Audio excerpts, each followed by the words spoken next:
All right. Welcome everybody back to the 41 Jake podcast. Today is a special day, and I told you about this on LinkedIn. I am more than excited. I couldn't sleep last night because I kept thinking about talking to the one and only Matt Jackson. You know, Matt's been around this industry a long time.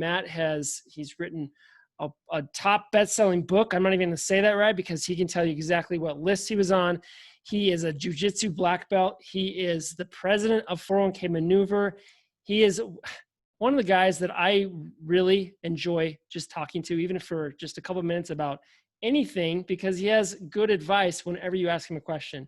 So today we're going to get into a little bit about Matt and what he does and how he got to what he's doing today. But Matt, go ahead, fill in the gaps. What did I miss? Tell me a little history, go into your story, how you ended up being the one and only Matt Jackson. Thanks for the great introduction. And I probably should correct for the audience so my partners don't get upset, but I'm the president of institutional sales for 401k Maneuver. And,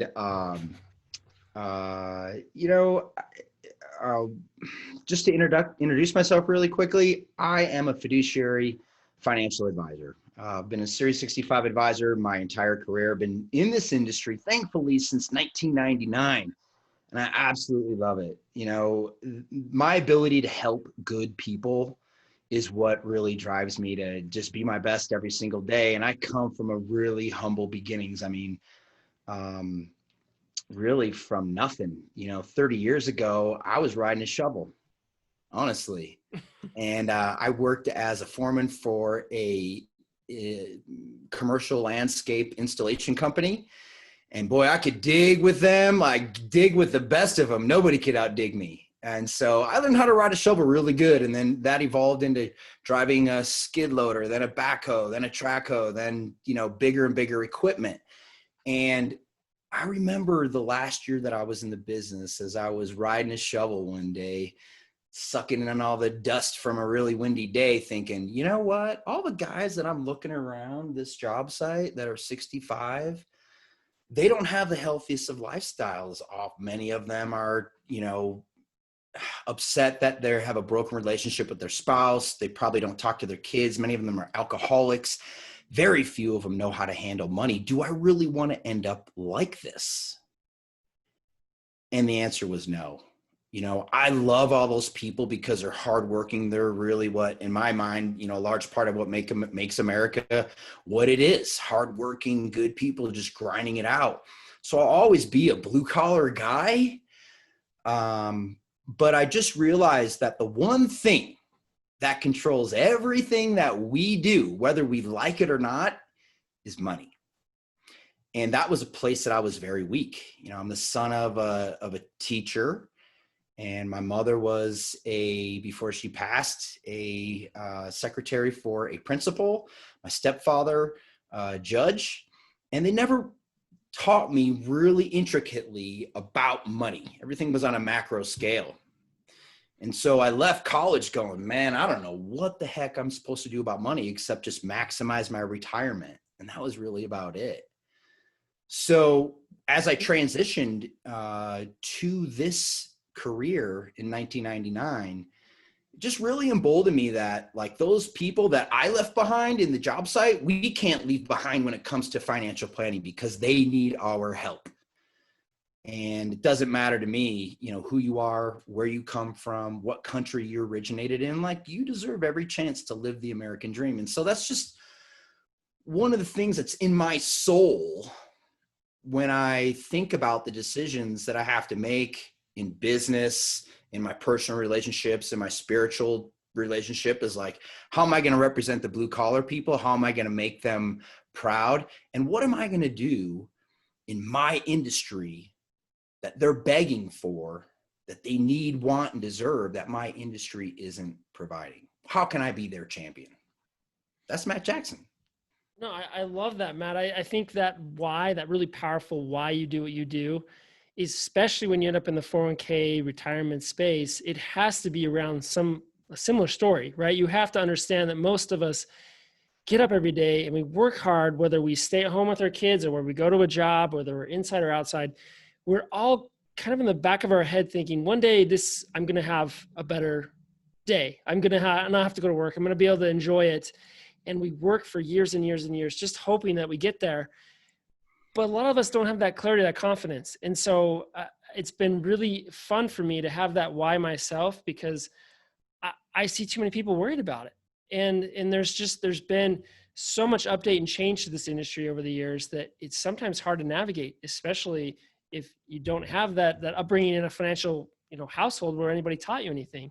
I had a similar experience with my parents. They didn't teach me much, but I've always been fascinated by it. I always really enjoyed money and wanted to understand how to leverage it better and use it for my good, not just chase it all the time. So I'm glad that we have a similar why. That makes it, I think, reason we connect so well, I believe, in most of our conversations. Let me ask you a question, if you don't mind. Go for it.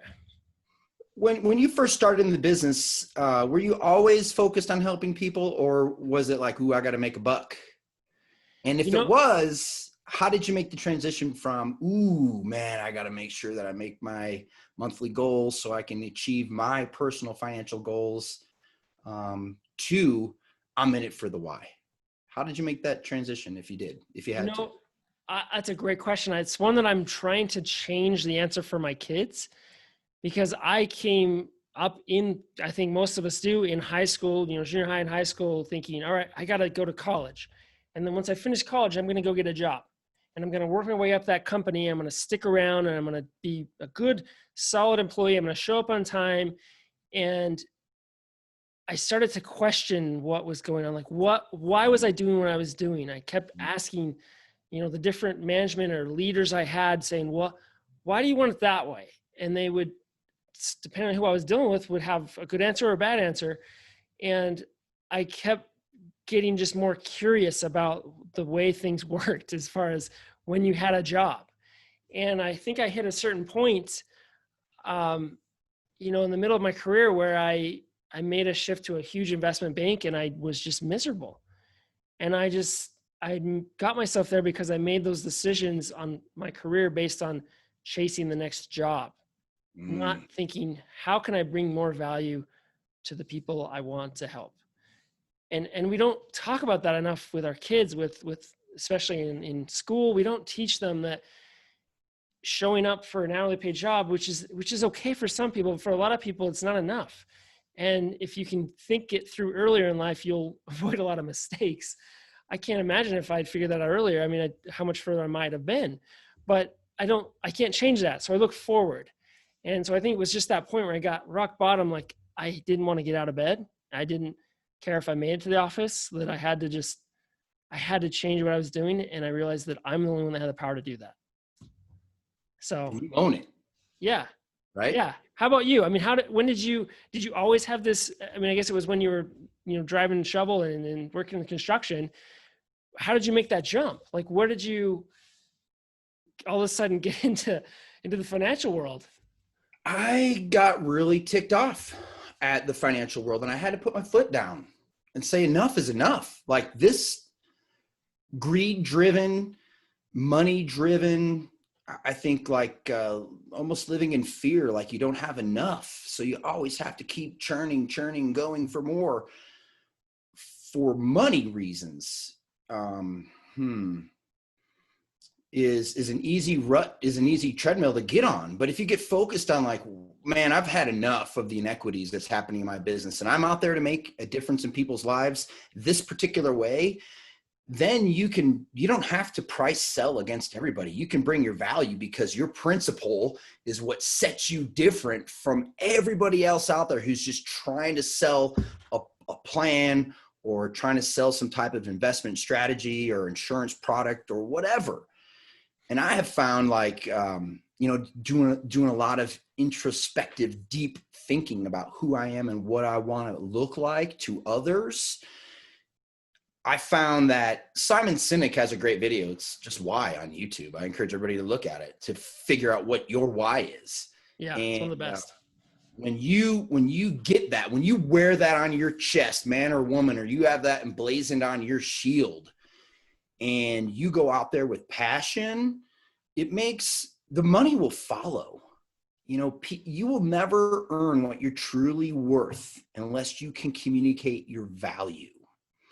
And one of the most frustrating things about this industry for me is inexperienced advisors think they can only compete by price. And fee compression in our industry is huge. Oh, it's a struggle. It totally is. Big struggle. Yep. And I wish I could grab some advisors by the ears and shake them and go, it's not about price, it's about value. Personally, I never want to be the most expensive provider, and I never want to be the cheapest provider. If I can be somewhere in the middle, but justify my value, who wins? Everybody does, because then I can charge what I think is what my worth is. If I can convince the prospect that the benefit of my value is greater than what my fee is. Does that make sense? Absolutely. So I think, my why really kind of changed the whole attitude about fees and, being intimidated to say that I'm a little bit more expensive than other people, because I got my feet on the ground and here's my why. And this will never happen to you, Joe client, Mary client, if we work together, because I have this why. And it almost is always them. As a fiduciary, we have to put our clients before our interests first. For me, that's easy. I live in abundance. It should be a given. When they took the fiduciary rule back, I was like, who doesn't operate that way, right? Like, why do we have to have a rule in place to put the needs of the client before our own? And it's something I struggled with for years in different firms, because I saw firsthand the opposite. The advisor, the first question was, what's this going to do for me? How is this going to help me get more money or whatever, or free up my time? Like, that's what they focused on first. And I just never understood, because I never thought that way. But going back to your value, I think the hardest part of advisors that are trying to just lower their fee and undercut people, they don't know how to express what that value is, or show it, or really translate it in a way that the client sees it. I used to argue with my wife, who wanted to get, Lululemon gear, right? Like, I kept thinking, this is ridiculous. I walk in that store and I'd be like, are you kidding me? Like, looking at the prices. And I think for her birthday or something, I got her something, a cheap knockoff, something. I don't even remember where it was from, right? But she bought some on her own. And I saw that stuff that I bought her fell apart in such a short amount of time, versus that Lululemon, she probably still wears the same ones she bought. There's real value. So in other ways, other things we spend our money on, we can easily see the value. Like, it's a physical product, or something that we can actually express. In the financial services, just because you're paying more because you think you're getting value doesn't always the case. Like, sometimes you're paying more and you're getting less value. So it's a really tough thing to figure out, what are you getting for what you pay in a service model from a fiduciary. And it's just so variable, and it depends, and it ebbs and flows, and teams change, and markets go up and down, and there's just so much that can be done. But there's a real consistent why that can come out. That's where the value comes in.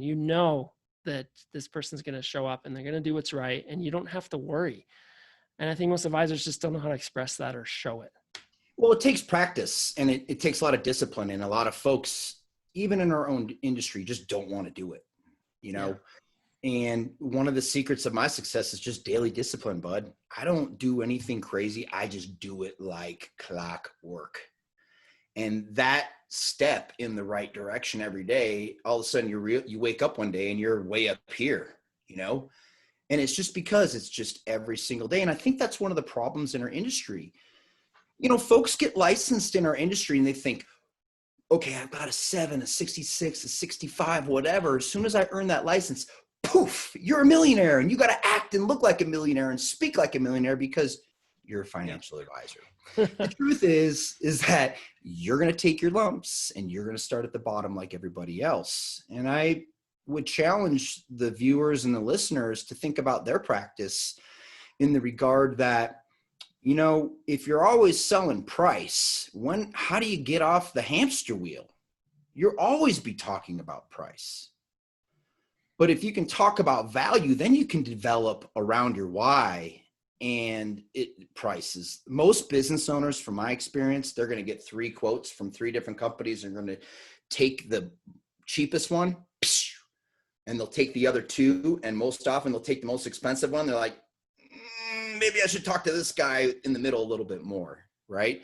And I think if advisors, just in my humble opinion, would be more confident in telling their prospects, not telling them, but showing them that Yep. they are like their prospects, all of them, they would be more successful. And here's an example I'll give you.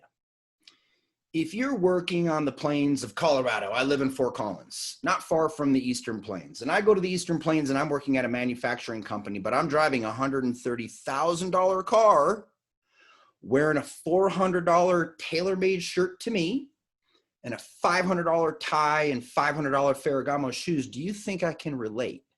And who am I wearing that for? Am I wearing that for me? Or am I wearing that for my prospect who I want a connection with so I can develop a relationship? I would say the answer is probably I'm wearing that stuff for me. So the general rule that I have is having almost two decades in this career, just dress one level up from your prospect. That will take a lot of pressure off you to bedazzle everything and become more real to them. So, for example, you've got a 50-person employer group and 7 of them are high-earning execs and 43 of them are rank-and-file employees who are driving, our traditional American cars, but you show up in your expensive car, you will alienate those 43 people that you desperately should be helping, that desperately need, want, and deserve your help.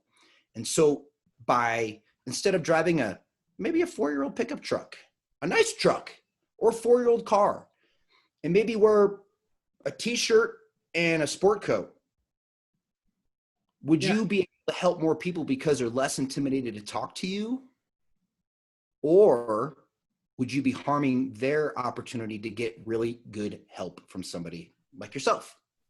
Yeah, no, and you're totally on point there. And that's going back to knowing your niche, knowing your client, your ideal client, and how to relate to them so that you can provide the value. Because if you can't even get their trust because you're showing up overdressed, I mean, I've gotten rid of ties altogether, unless it's a huge committee meeting and it's the right setting.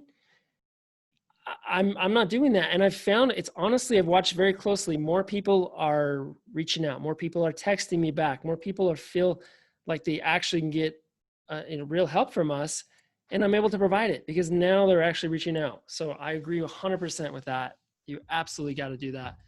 Question for your viewers and listeners is, if I was to show up, in a car that costs more than 6 figures, what do you think prospects are going to be asking themselves when it's time to talk to you? Yeah, it's not good.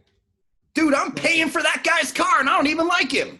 Why even put it out there? Right? Yeah. And that's the first, I go somewhere to buy an expensive item, more than $1,000, and there's a dude or a gal wearing, really fancy clothes. I'm like, ooh, man, it makes me feel uncomfortable.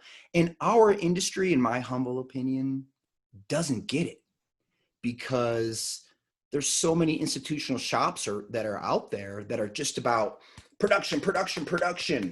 And they just want to keep filling the tree. They have no care on how much falls off. The best companies, they want to grow the tree and trim it and make it full and big, right?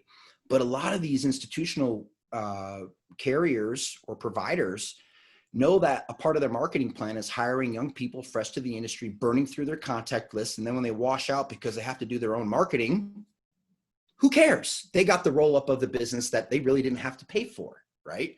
And that keeps the cycle of the treadmill of poorly trained advisors who are only trying to earn a buck. Where from our conversations, one of the things that attracted me to reaching out to you the very first time was you had an open-hearted dialogue on the video that I watched. And from my experience working with lots of high net worth people, and then also working with people that are hourly employees, dude, they just want to trust us.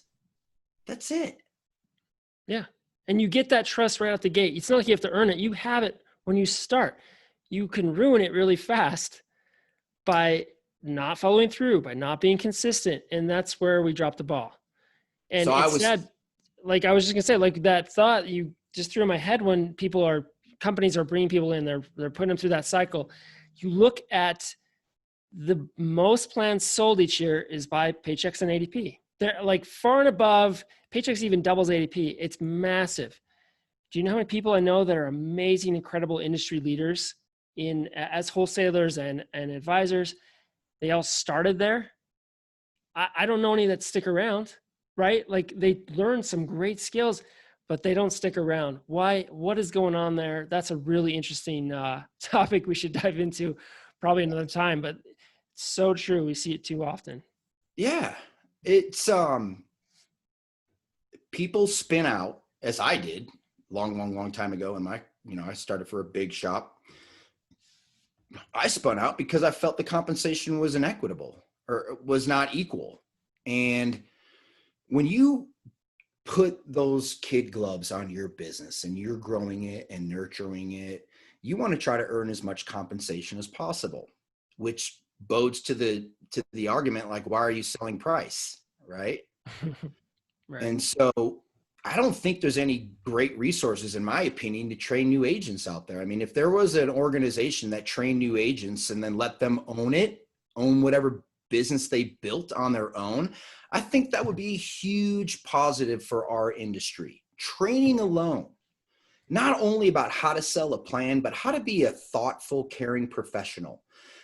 My mind is, when I meet somebody for the first time, they always start out as a 10. I'm buying something from you and you show up in a $150,000 car. Now you're a 9. You tell me you're going to call me at 9 o'clock on Tuesday and you call me at 10 o'clock and say, sorry, can we schedule? Now you're an 8. You do it again. Now you're a 7. Now you're a 6. Now you're a 5. And it's really hard to go back up the ladder than it is down the ladder. So I would just encourage folks to think about that and put that into their own practice. Like, how do I always maintain the level 10 status with my clients and with my peers?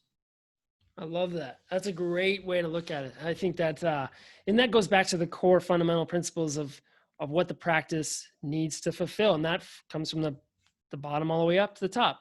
They all have to fulfill that. And it's the small stuff. We're not talking about things that cost more money, the other technology, ways to outsource, simply just showing up. Which I wanted to get your thoughts on this, because you're really, really good at keeping consistent, but also from a schedule and like mental. We're going to talk about this at Excel next month, but walk me through like your day. Like, how do you start your day? How do you end your day? What are some good things that we can leave with advisors that feel like they're just running and the treadmill never stops? Like, how do we help advisors get off of that treadmill? Oh man, we could go deep here, buddy. Maybe we don't have time today, but give me the. How much time do I have for this answer? How much time? Just go 10 minutes if you have to. Yeah, do what you need to. Cool. Let's just see where you go. Yeah, a typical day for me, man, is daily discipline. And so I get up between 5:30 and 6, to be honest with you. Some days I have a heavy schedule. I'll make sure that I'm up at 5:30, but I get up, I grab an espresso from my maker downstairs, and I meditate every day. Doesn't matter if it's 5 minutes or 60. And I'm using techniques that I've learned from being a high-level athlete. And I've also used techniques that I learned from a Buddhist monk that I got a lot of instruction from, and other people on things that I could use to really solidify what I want my future to look like. And that's called creative visualization. Creative visualization was something that was discovered by our United States Olympic Training Center when they were working with astronauts. And actually it was NASA who discovered it. The USOTC adopted it for our athletes. And that was, hey, walk us through your launch sequence. You get into the rocket, they strap you in, they strap your partner in, you looking at all the gauges, you go down your checklist. And what you're thinking about, is you're executing all of those checklists perfectly, but what you're imagining is the outcome that you really want. So every morning when I'm doing my meditation, if it's 5 or 60 minutes, let's say it's 5 minutes, what do I think about? I think about the value that I want to bring to the people that I'm working with on that particular day. I think about a person that I could meet that would improve outcomes for myself, my business, or others, right?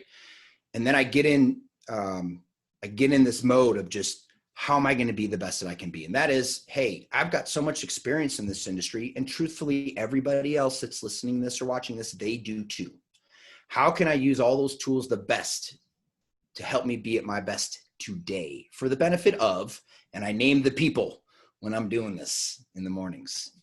Longer 60-minute meditation might be if I don't have a super, super busy schedule and I want to focus 3 months or 6 months out.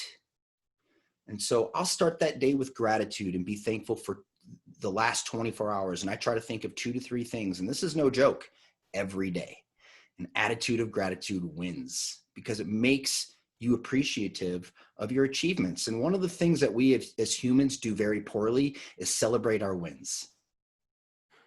So true. I'm terrible at it, and you have to do it because celebrating those wins makes the really tough, difficult days that maybe you want to quit this business, make it worth it. So an attitude of gratitude helps you, lift your spirits and smile. I also, on those days, I also ask for forgiveness for people I might've been a little bit grumpy with. Doesn't matter if, somebody was being mean to me and not letting me in the lane, or, maybe I just wasn't very polite with somebody, I'll ask for forgiveness just because I don't want that stuff on me, man. Like I want the universe to feel love from me. Right. I want to feel that back.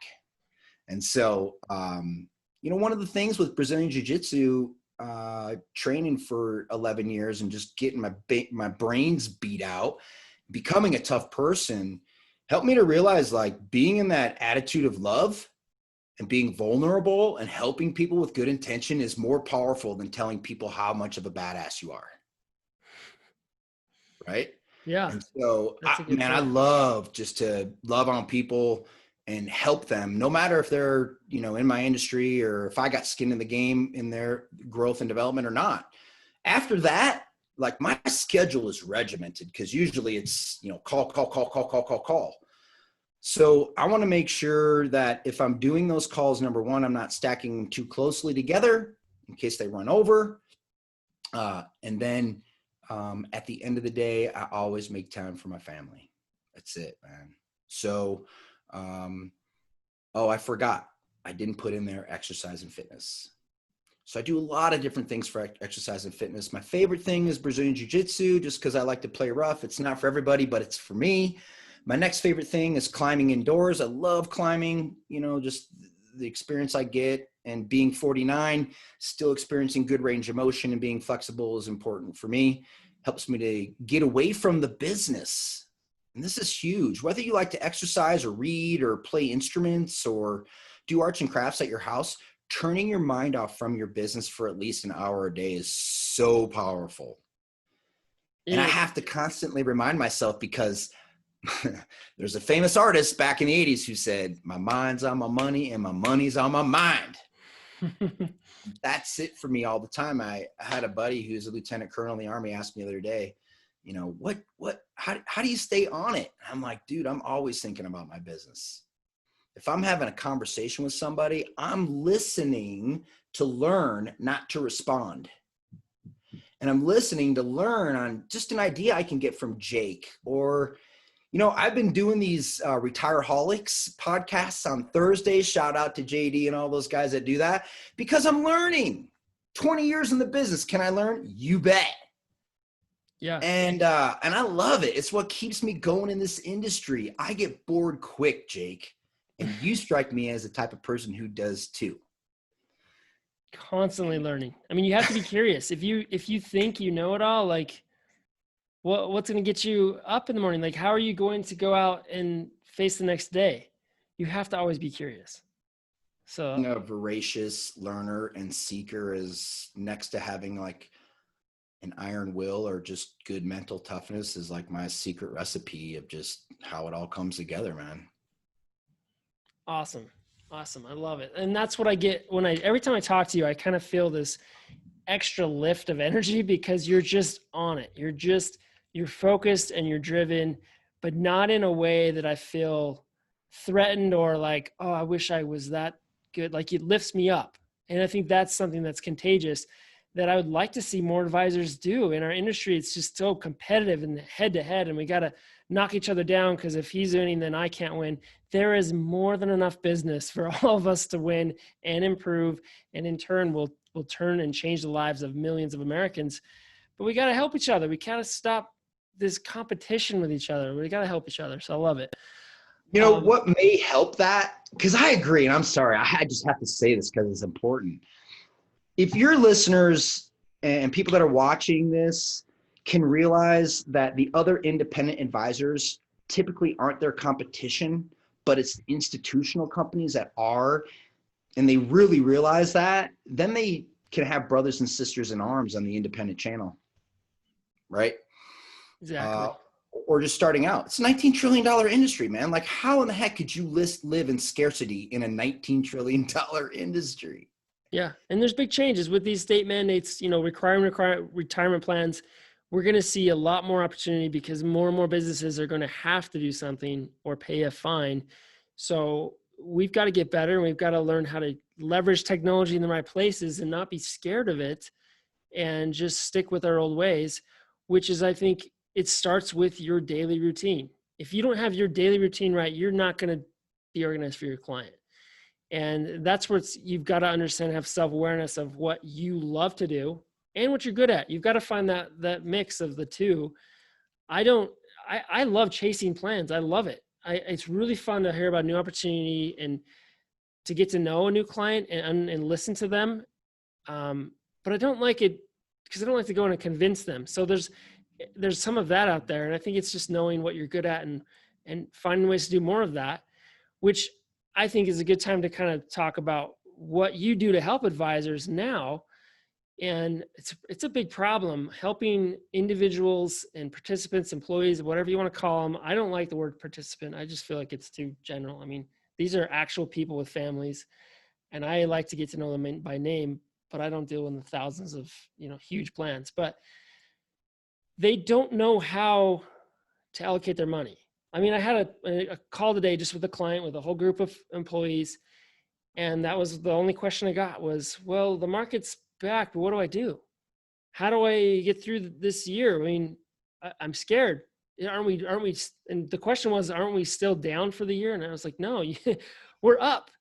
And so, tell us quickly, like what 401k maneuver is, what you're doing with that, how it could help an advisor, find a little bit more balance in their life, but also see some better results in what they're doing for their plans. Yeah. I think on the top of the list is better participant or employee outcomes. Then the next is, how to get balance in your life, because you can't have the first without the second in my mind.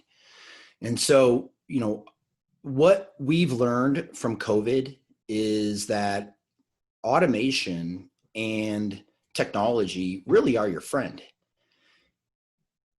401k maneuver, we came from the financial advisor world, didn't come from the 401k world. And 3 years ago, when we thought about making this program available, in mass, we thought about we did a lot of research regarding what were the inequities that we felt were in the 401k defined contribution space, right? Right. What were the problems that people were having connecting with professionals in our industry? And there are a lot of good professionals in our industry who really care.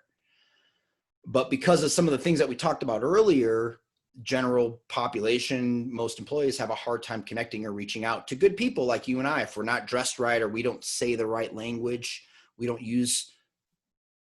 we stay away from industry jargon, right? And keep things as simple as possible. Yeah.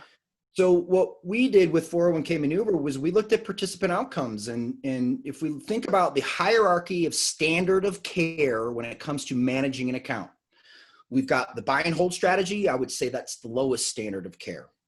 People get enrolled to a QDAI when they first, are eligible for the program through their plan sponsor. And there's a good majority of people that never make another change for 1 year, 5 years, some 10. That's the lowest level of fiduciary care in our mind. Then up from there would be a target date fund. Well, let me go back. It would just be rebalancing once a year without any help. At least you're rebalancing. Hopefully those people that rebalance once a year, they're at least somewhat engaged and they're making somewhat educated decisions instead of just guessing. Okay. Yeah. Up from there, we feel it's target date funds. And thank God our industry tried to help people by creating target date funds to get some type of asset allocation and then rebalancing that's done every 12 months or 18 months, right? That's better than annual, asset allocation rebalancing, and it's better than buy and hold. Up from there, we feel like managed portfolios are a good fiduciary standard of care because you have professional money management that's offered on the defined contribution or DC plan.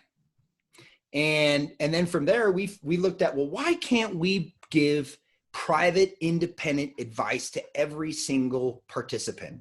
The same advice that they would receive if they came to our office for our private wealth management firm and they asked us, what do you think we should use in our 401k? And we said, holy cow, there's a huge problem. Because for years, gratis, I would tell people, hey, this is how you should have your asset allocation in your plan. We wouldn't charge, but we noticed the trend, like it was becoming more. We do a lot of that too. Huge hospital systems, we don't have access to the plan, so we make a portfolio for them. Do it all the time, but it's not scalable. Right. So we wanted to scale this. And so we thought, where is the place that the plan representative is showing most of the value? In our mind, it was by researching all of the different, TPAs and record keepers and plan investment menus that were out there and putting together a total package for the plan sponsor, as well as developing, maintaining the relationship going forward. And where a lot of advisors fail in their fiduciary standard is they're not going back to the participants, their plan sponsors, every quarter and giving them the help. For some people, they don't want to.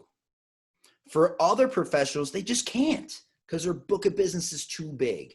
And other professionals, they don't go back on a quarterly basis because they have a really good relationship with some of their senior management and their private clients, and they're talking to them on a regular basis.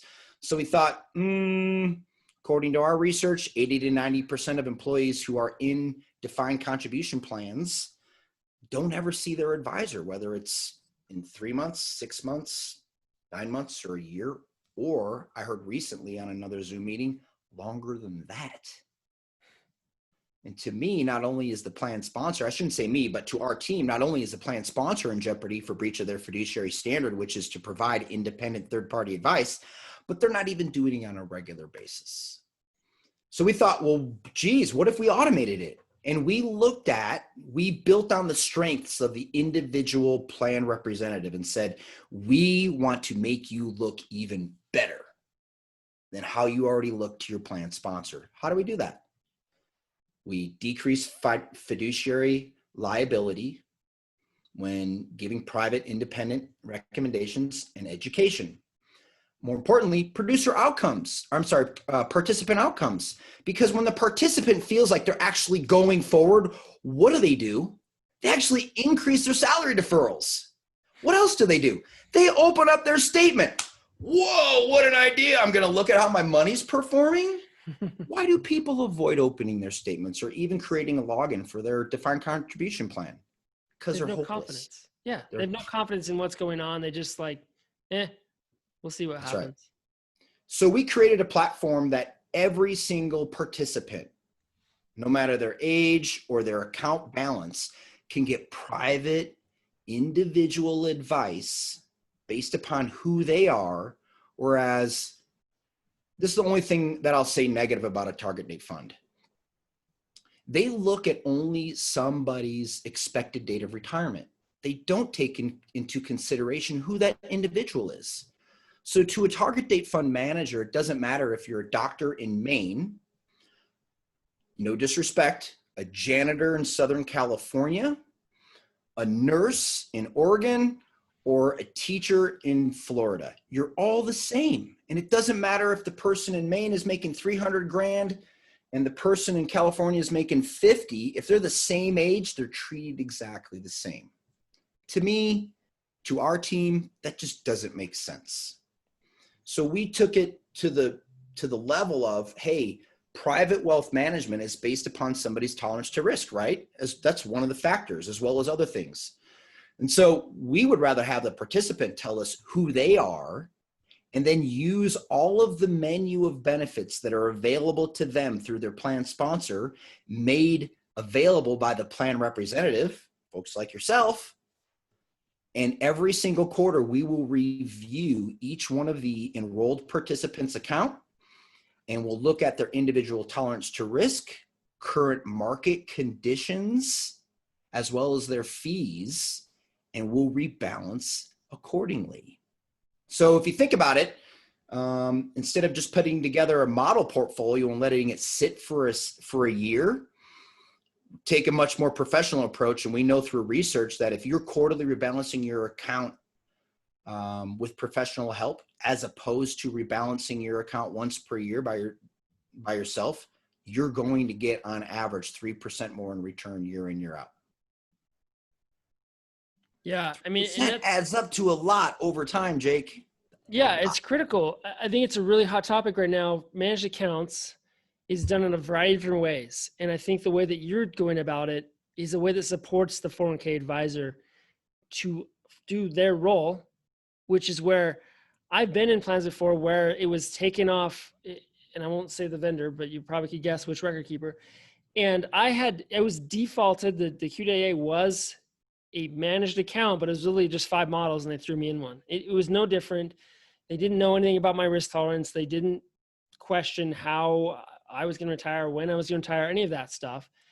But you're going about it in a way that supports the advisor's job, give you the lineup. But also I think what's cool is you're not just using tech and it's a cold like email or automatically done. Like you have a staff, a team of people they can reach out to who are actually giving them a human experience, which I don't think is common. I haven't researched like every managed account out there, but I don't know anybody that's doing it a similar way as you, where it is a compliment to the advisor, not a threat. Yeah, it's powerful. Thanks for that. The what you said really resonated with me, and that is being able to fully automate this, but also have the personalized touch was super important to us. Our clients are much greater than algorithms. And our people that do nothing but look at our trading screens are really good. And, I can't say they're the best because my compliance officer would, give me, but I love them and they do a great job. And there are a lot of robo advisors out there, and I embrace tech. But when I hear robo when it comes to finances, I'm like, how do they really know me? Yeah. But then we have this conundrum in our world.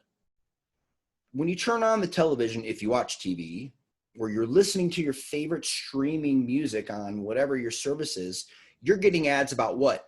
Personalized music experience, personalized diet, personalized exercise, personalized insurance plan. But nobody's talking about personalized account management for their defined contribution plan. Like what pays for the streaming music, the diet, the exercise, the auto insurance? Money. What pays for it in retirement? My retirement account. So like, why wouldn't you want to have like the best shot at making the most money in your retirement account? Especially at work. It's often next to the home equity that a person might have. Their defined contribution plan account might be the biggest asset that they have. So like, why not give yourself the best opportunity to have the dream retirement of your lifestyle or of your life, right? Totally. Yeah. Makes so much sense. Yeah. I think it's something you cannot ignore as an advisor. You certainly can't grow to the size of book you want to have or the success you want to have by trying to do this one by one on your own. Even in my small, low head count plan niche that I live in, it's not impossible. I can't maintain it. So it's a struggle for our team to try and figure this out. And I'm sure it's a struggle for a lot of other advisors. So I'm glad we were able to have you on the show, Matt.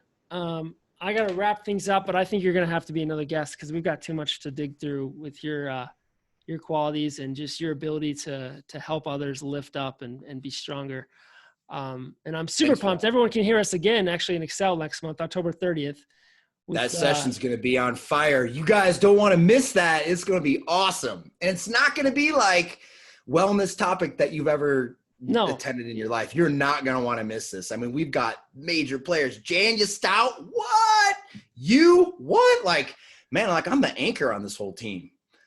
Not in a good way. Like you guys are pulling me along. That's because you're new to this space. So I think you're going to more people are going to get to know you, but you definitely don't want to miss this because you're right. It's going to be very different. We're going to give you real tactical steps to improve your life in every aspect, physical, mental, just everything that we're going to cover is going to help you in a lot of ways. So make sure you're there. There's going to be some nuggets about your practice management too. Yes. Don't want to miss that. We're not messing around. We've spent a lot of time trying to get together our best ideas. I've been putting polls out on LinkedIn. So you're going to hear more from Matt. Make sure if you want to connect with Matt, I've already talked about him enough on LinkedIn, so you hopefully connect with him. Probably find him there or go to 401k Maneuver, check out what they're doing. I'm excited to read Matt's book too. I think there's going to be some sweet things to learn there. But appreciate you, Matt. Anything you want to add? Any final tips of advice, things you would tell yourself, an advisor that was just starting out, just finally made that switch to helping people? What would you tell them? Be fired up. You have an opportunity to change the world. You do. And if you're in this industry, the power you have to impact somebody's life is amazing. And there's no better feeling than helping somebody live a better life than they would have lived without your influence. So when you can influence somebody to live a better life, to me, that's a huge benefit. Super grateful to be on your podcast, buddy. I wish you all the success, man. You're going places. I'm following Jake Rushton. Like, you're the man. So thank you, man. I greatly appreciate this. It's been fun to chat. Thanks, Matt. Appreciate you. We'll be talking to you again very soon. Have a great day.